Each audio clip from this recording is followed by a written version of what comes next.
Let us never repeat the tragedy of fratricidal conflict. After liberation on August 15, Korea was divided into North and South, and ideologies and beliefs were also split.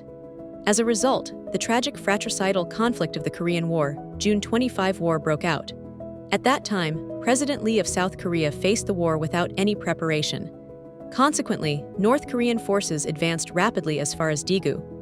Later, UN forces came to the aid of South Korea and pushed the front line back up to the 38th parallel. At that time, neither South nor North Korea could produce even a single bullet. Yet they fought a war in which they killed fellow Koreans using guns and weapons imported from foreign countries. I, too, participated in this war as a frontline combat soldier. How many young people from both the South and the North lost their lives? This war was a shameful fratricidal conflict. How could such a history be presented with pride to future generations? Because of this tragic fratricidal war, both the South and the North were plunged into enormous debt. Not a single bullet fired by either side was given for free, nor did the UN forces help without cost. As a result, both sides incurred massive debts. This was the tragedy that followed liberation on August 15. Why did fellow countrymen have to kill one another?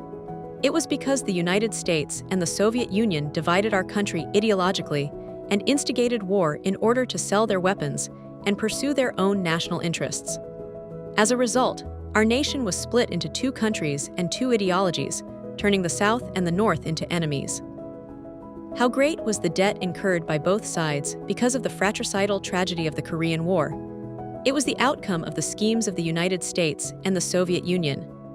At one time, these two powers controlled our country, turned it into a battlefield, sold off their long-stored surplus weapons, and drove both the South and the North into even deeper poverty through this tragic war between brethren.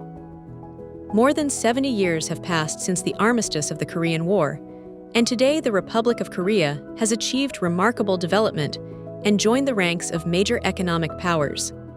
This is a proud achievement made possible by the unity and collective effort of all its people. However, the sorrow of separated families caused by the Korean War still remains with us. Now, we must never repeat the tragedy of fratricidal conflict. Issues between the South and the North must be resolved through dialogue and compromise.